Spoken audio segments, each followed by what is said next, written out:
everything all ready so I don't have to stress out.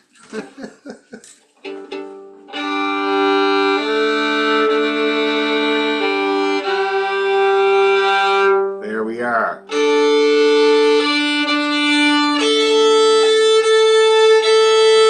Okay, I'm still in tune. That's good. Okay, so let's give a try for G major scale here. I'll keep my tuner on so you can trust me. Nice and easy. Ready, go.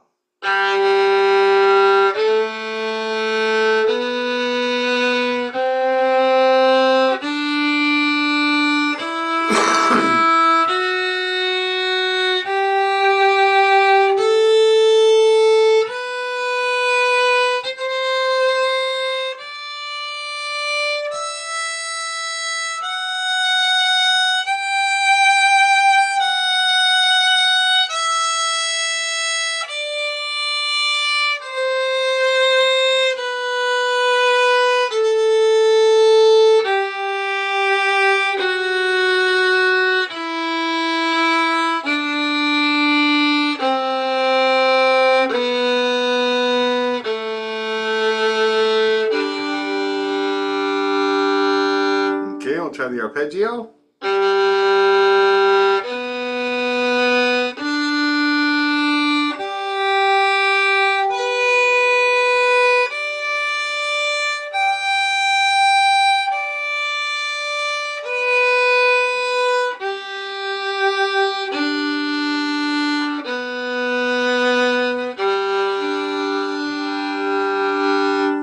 All right, how did you guys get along? Astrid, you were kind of flat on that scale, I think. You're muted if you're trying to say something. Don't worry, we're going to do it again. We're going to do it again. Don't worry about it. Now, I did really good. My tuner was green and happy the entire time, and I was even having some fun with the notes with the vibrato, seeing what the tuner does when I do the vibrato. And I'll tell you, with my tunable, the little arrow, just a very small movement when I do that vibrato. On my big screen, it's about 1/4 of an inch like that. So very small movement, which is interesting. You would think it would be bigger. Anyway, let's try it again. 1, 2, 3, go.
Now, does everybody remember the double stop pattern that we usually do? Yeah, why don't we take a look at that? Because they're so good to practice, and I've been feeling them lately. And we could try a little bit of that. And we'll start with just the simple ones, like just one bow, sorry, 2 bows per double stop. And then we'll move on. We'll do a couple of different bowing patterns on it, okay? So let's give it a try. See if you can remember. It starts with open and open. Ready? Go. Up bow. 2 and open. Opens again.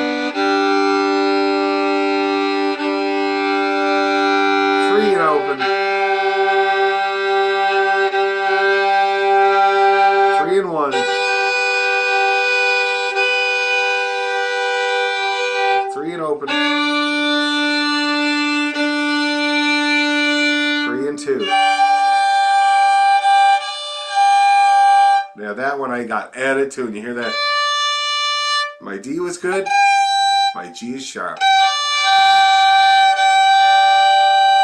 There we go. Okay, let's go back to the octave. 1 and 3.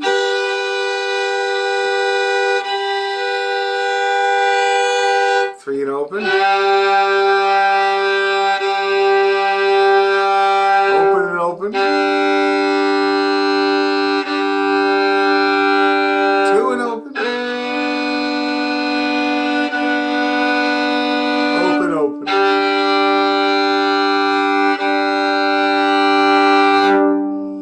All right, geez. Fiddle sounded good today. Except I did get that one wrong. That's better. I always tune my bottom one first if I'm having trouble. Then you can tune the top one to it.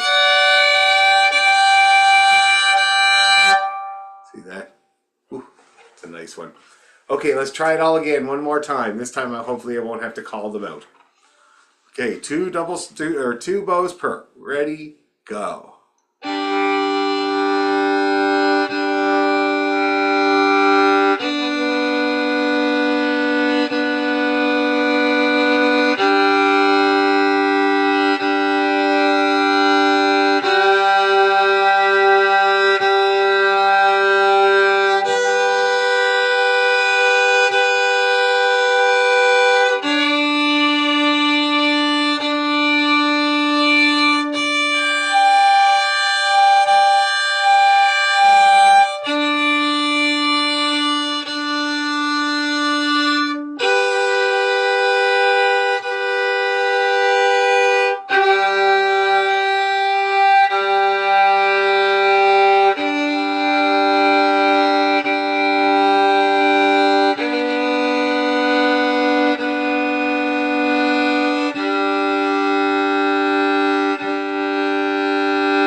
All right. How did everybody do that time? Did you remember them all? You got the notes. That's good. That's good.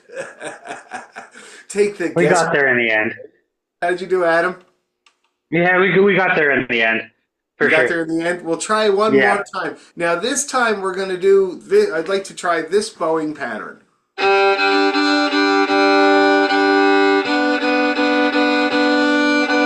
See, that's kind of a short one, trying to use just your hand. See that?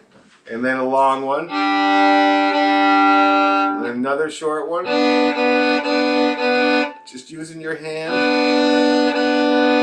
See that? We're going to try it like that. So hand, hand, hand, hand, arm, arm on each one. Okay? Let's give it a go. So D and G. Ready? Go.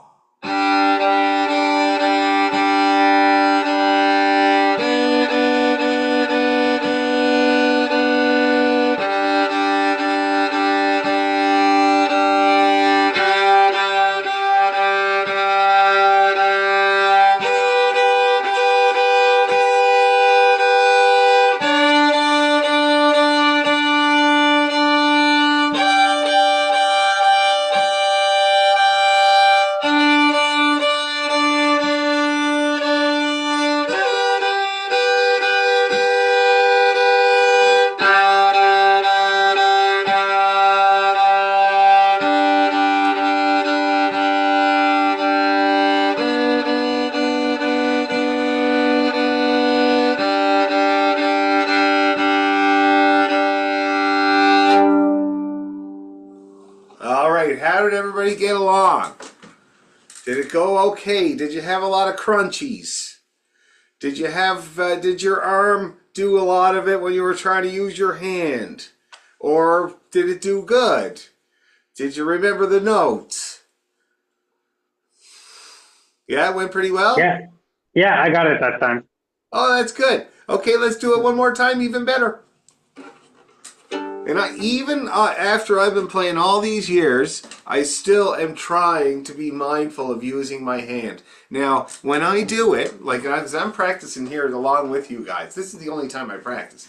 So when I'm doing it, I'm trying to make that turnaround. Now you see, when I'm turning around there, I'm trying to make it so that the bow doesn't dig in, doesn't waver, doesn't stop.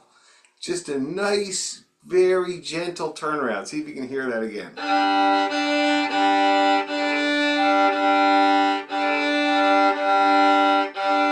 There we go.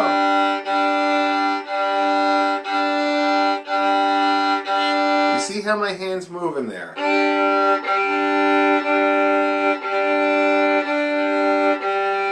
And everything that's happening in my hand and on my finger, I'm trying to let it happen. I'm trying to not get in the way, okay? So you guys can think about that too. It'll improve you too. But as you move along with it, that's what you do. You try to make it even smoother and smoother and less work and less work. Let's do it again. Okay, ready, go.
That if you put 1 and 2 down on the A string and the E string, it's a B and a G. Okay, just give that a try. It's a real nice one. I play it in the key of G all the time. So that's A1, E2. That one there. A1, E2. So first finger on the A string, second finger on the E string. Yes. Okay, good, good. Now, if you play all 4 strings, you get a G chord. See that? Yeah. G, D, B, G.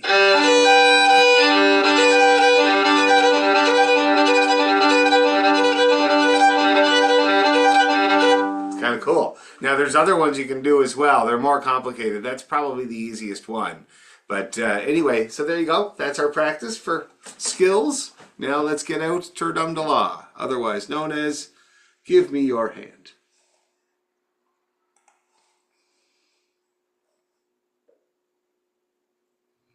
I know it's here somewhere. Here we go.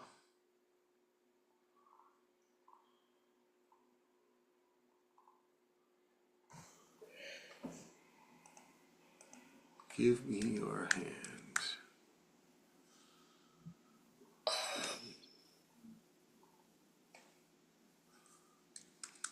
How do you spell it in Gaelic, Elaine? Tabhair. Just like it sounds. Yeah. DOM. Yeah, okay. There we go.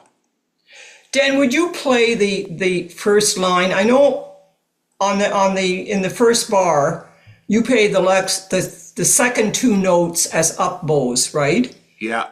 So is there a spacing between those 2? There is a little breath, yes. Okay. And that's where we've often done that exercise, where you stop the bow in the middle. That's what you're doing there. So, see that? Really nice way. And I play waltzes like that quite a lot. Most people do. So, and you don't need to, like, you need the breath between the two of the same note. You don't really need it when it's two of the different notes. See that? But you need it with the two of the same note, otherwise it's just one big long note. You could do it in two bows, but it doesn't give you the feel. See, that's all just the same, whereas if you do it in the slur,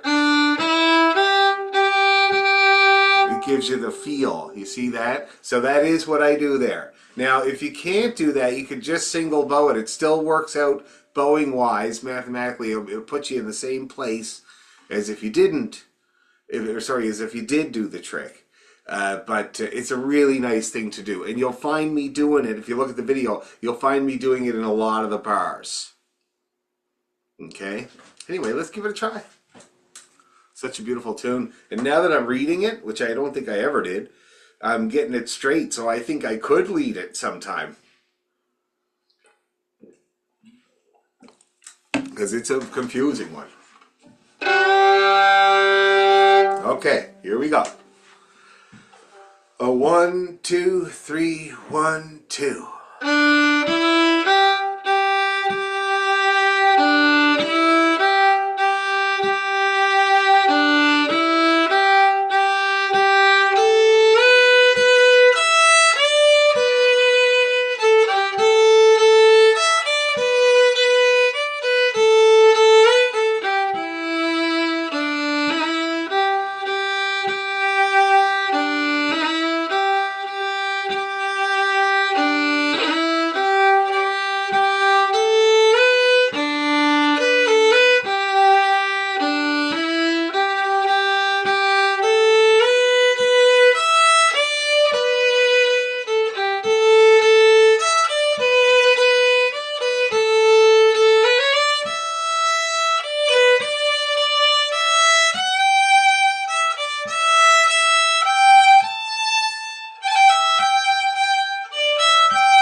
Again.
Everybody ends on the first two bars because it's not a very good finisher.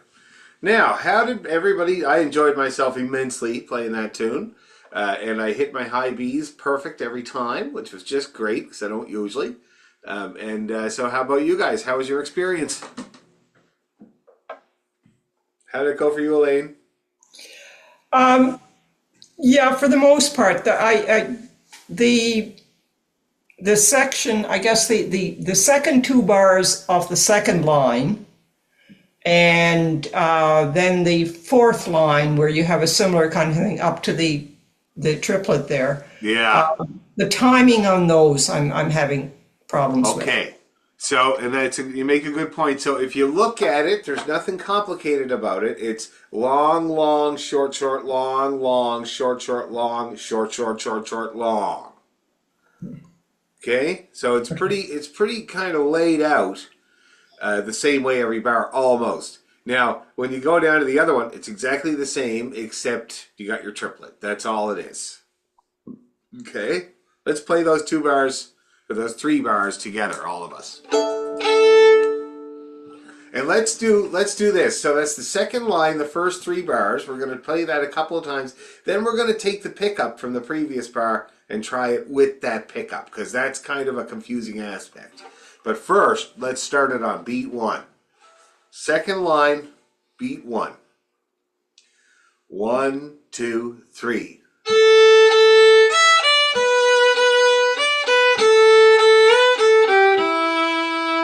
Okay, let's do that again. Same thing. Ready, to, go.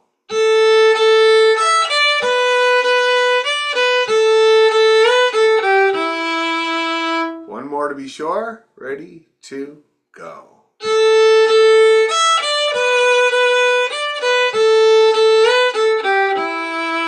Okay, now let's add the pickup. And that's the A and the G on the end of the first line. And let's do those in an up bow. Okay, ready, two.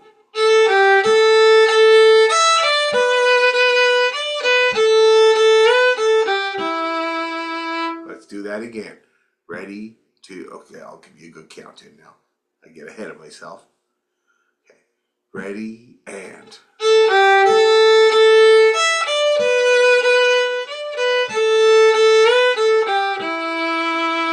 One more time to be sure. Up bow, ready, and.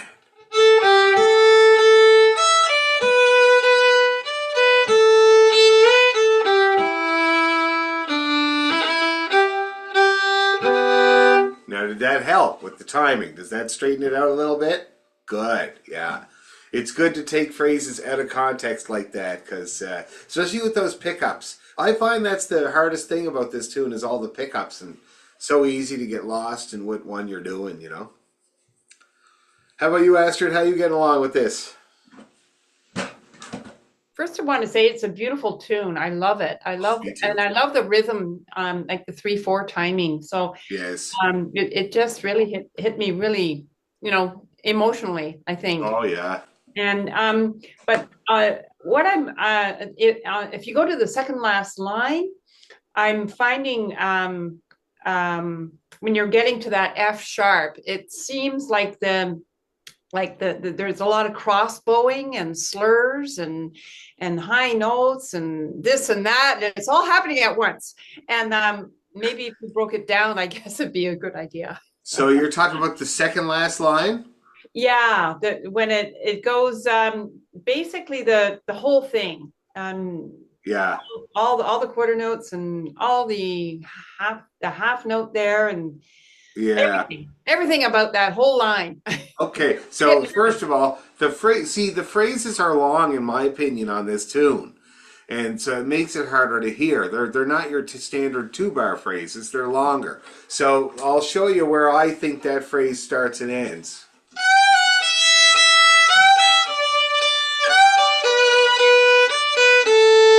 Now, so I think that's a phrase unto itself, okay? And it was the response to the high part, to all that B stuff. And then the next phrase.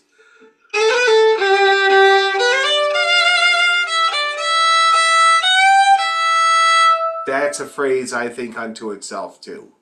It's like a little sentence in the middle, and then you got your ending.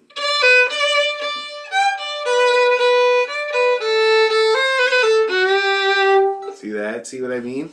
So they're long phrases. And in general with this tune, like the first phrase, I don't think, the very, very first phrase of the tune, I think goes right on until the beat.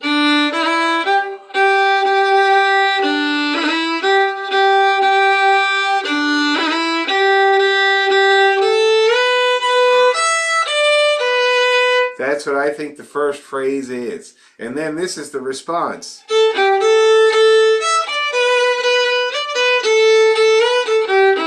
That was her little protest. No, I'm not going to take your hand. And then he does it again. But a different way.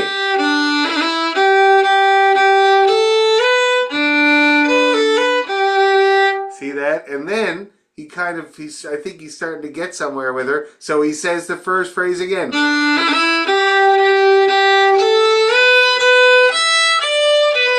And then her protest. But this is her, oh, maybe.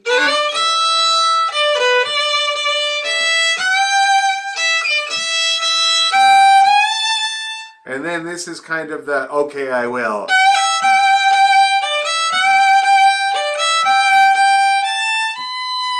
And then she does. Absolute joy.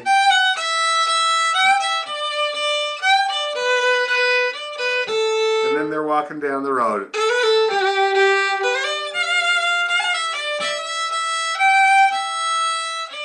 Into the sunset.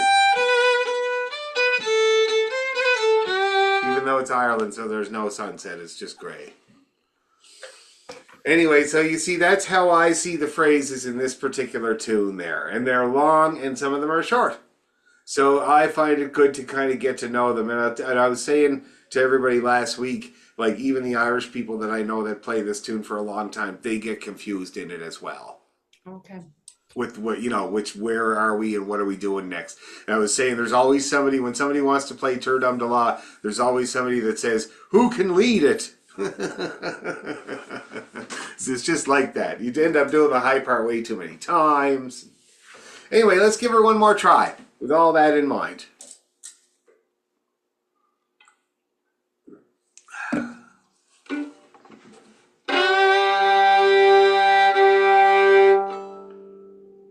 All right.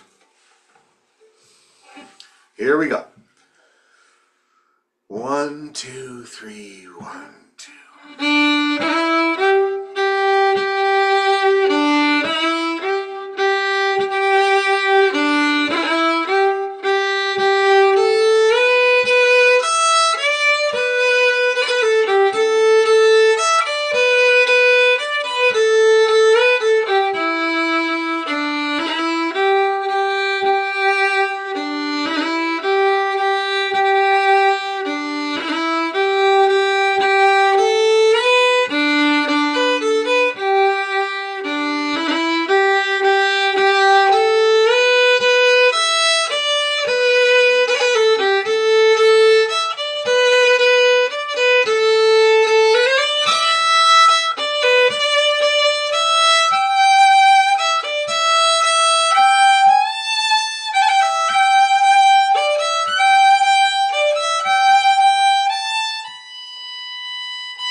right, how did we do, people?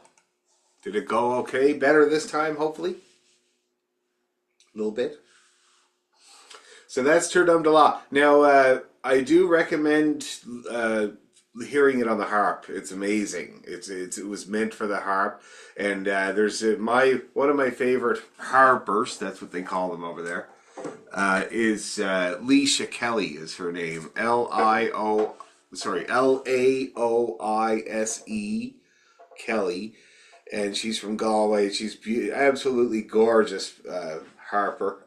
And I think she's playing this tune because I thought I heard it on YouTube.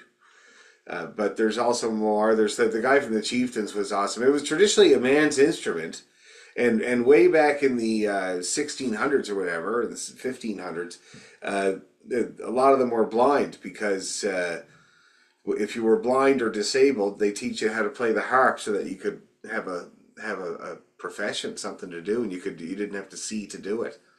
Like the famous harper Turla O'Carolan, he was blind, and they also say that he was a desperate alcoholic. So the joke is that he saw a double of nothing. Anyway, let's get out the silver spear, shall we? Have we ever done Made Behind the Bar? Oh my God, we got that next week. That's what we're gonna do. I'll make a video of it. While you're getting out Silver Spear, I'll play it for you because it's a similar tune. It's very well known tune.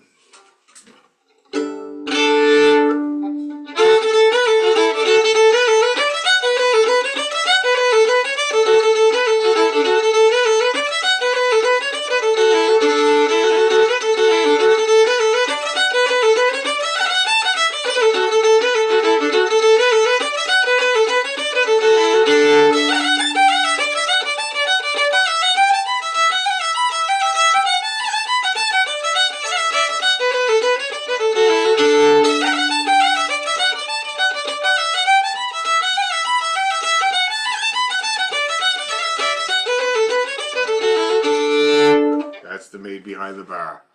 Very popular too. We play it in Cape Breton a lot too. In the Cape Breton, it's called the Barmaids. Anyway, Silver Spear. I'm going to get it out in Sandy's book here. It's for old time's sake. Page 73. Now, I think we should start slow and we should work it up. Let's have about 3 goes at it, starting slow, and then we'll work it up every time. Then we'll talk, and then we'll do it again.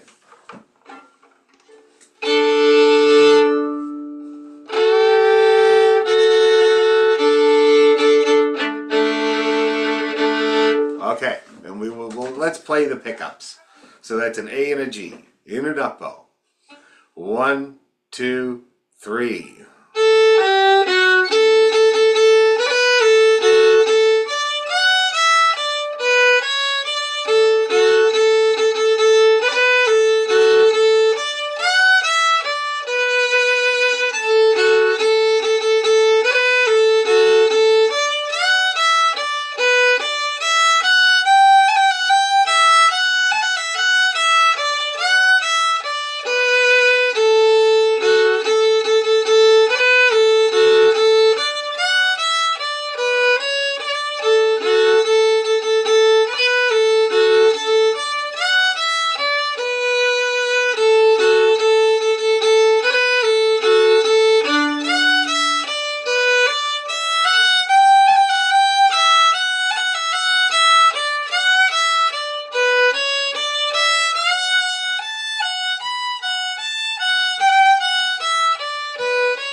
Okay.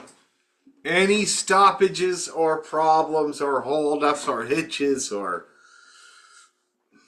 anything like that? No? That's wonderful. Except it means we're going to try going faster. Great. Bowing is good. No weird things with the bowing. Got your ups in there. Let's see about the pace. I'm still having trouble with the bowings, with the ups, but I'm working on it. So Do you get like half of them type of thing? yeah, I get about Yeah. half. Yeah. That's normal. You'll get them all. Your arm will start doing it for you, but just keep trying. Okay. So that top tempo there was so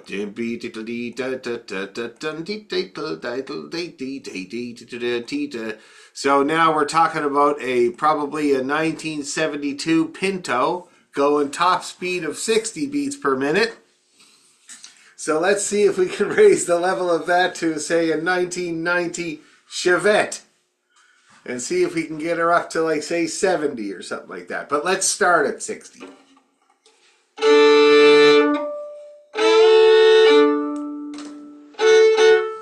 Okay, here we go. 1, 2, 3, go. Oh, I didn't start with the pickup. Let's start with the pickup. It's good to get the bow going. 1, 2, 3.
Little faster.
Let's go a little faster.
Oh, we didn't get much faster, guys.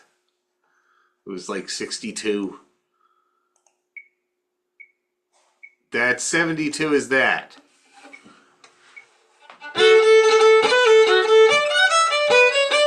Let's give it a try. Let's see what happens. 72. Don't give up for anything. Just keep shooting, shooting, shooting.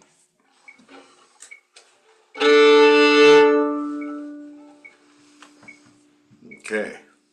Let's do the pickup. 1, 2, 3.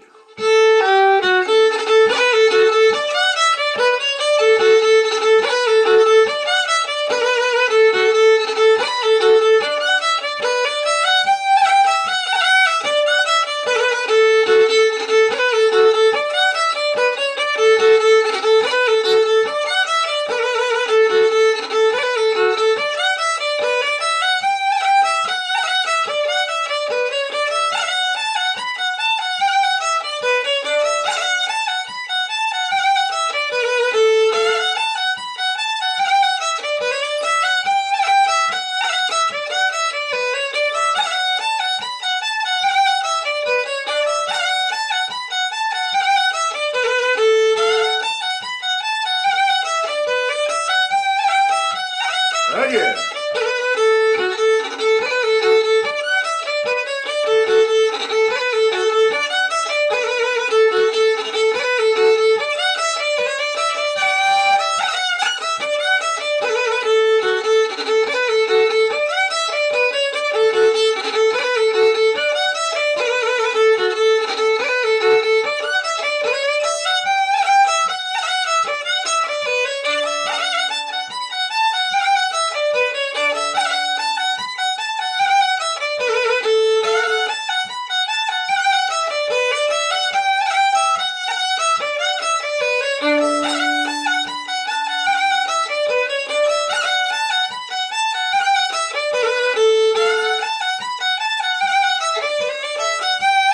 One more.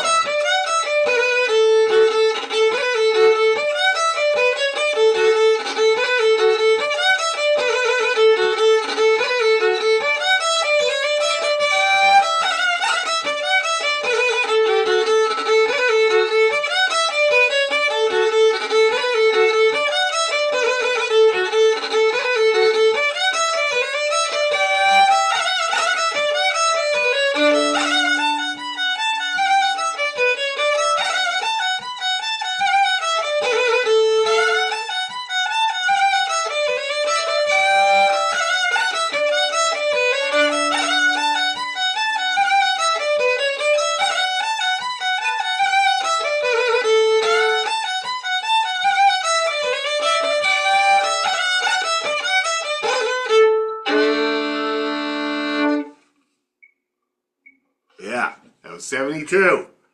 How did you get along at 72? Any survivors? Maybe I hit 2% of the notes and then a whole lot of wrong ones. 2%, you said? Yeah. Whoa!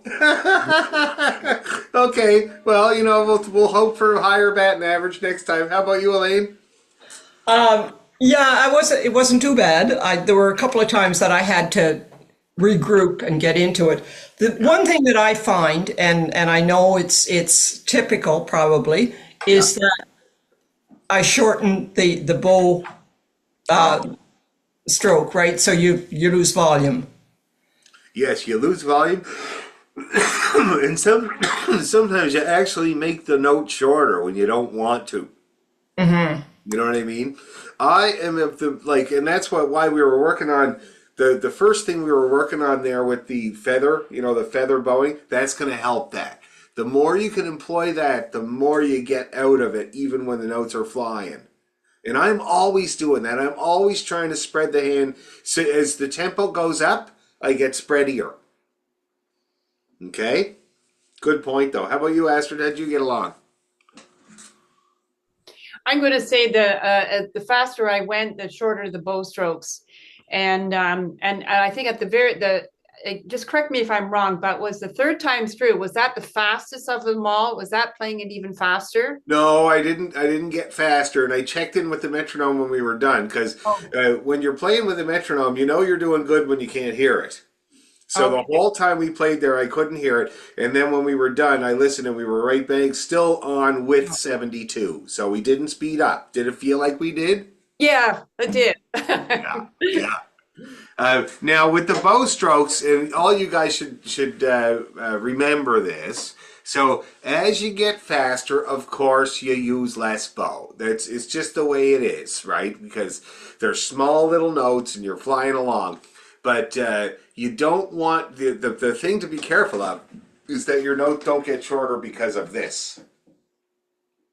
That's the only thing you got. It's the notes get shorter, but if you're doing this, then it's not going to affect the rhythm. It's not going to make your notes shorter. It's just gonna make them rhythmically shorter, which is fine because you're going faster.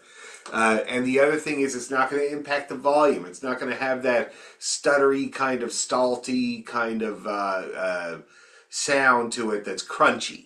And people always notice it on the down low. Right. So if you can just do that. So actually, before doing a tune like the Silver Spear up at that speed, it's really good to do those kind of exercises like this. Now, next time, so here's our homework. So first of all, we're going to try working on Silver Spear, and I want you guys to try using only your hand to play the Silver Spear. Even if it's slow, it's fine. If it's really slow, that's fine, but it should look something like this.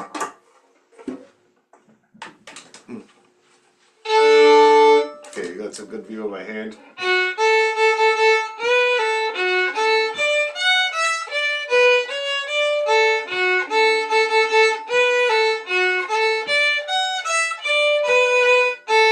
Now you can hear that even when I'm doing it, it doesn't sound perfect. And because when I'm playing, it's never just my hand. It's always a combo, it's a flow, right? But for you guys, you need to get that hand operational. So even if the sound suffers,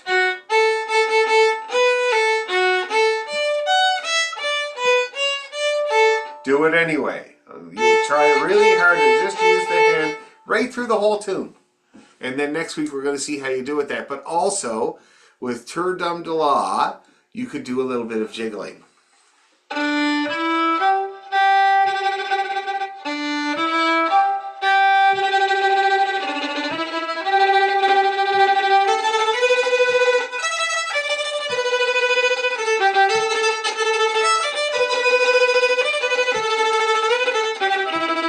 It's fun. It's nice to do. It's called tremolo, and it really tends to get that hand doing what it should do. Okay, and then so that's what I want you to do, and I want to hear how you get along with the tremolo or the jiggle. And the other thing is, we're going to learn the Made Behind the Bar. So I will make a video of it this week and send it to you guys, and the good version. So find a good version on thesession.org. And we're going to learn the Made Behind the Bar, otherwise known as the barmaids. You know, I had a set going with a group there for a while, and it was these ladies. And it was funny because we were starting with the Drunken Landlady, which is a really great tune. And then we were going into the Barmaids, or the Made Behind the Bar. And then the last tune was the Wise Maid. And so the idea was that she was a landlady. She had everything going for her, had her own bar. And then didn't she hit the bottle? And the next thing you know, she's not the landlady anymore. She's just the barmaid. But then, she got sober. She got wise. She went back to school. And now she's the wise maid.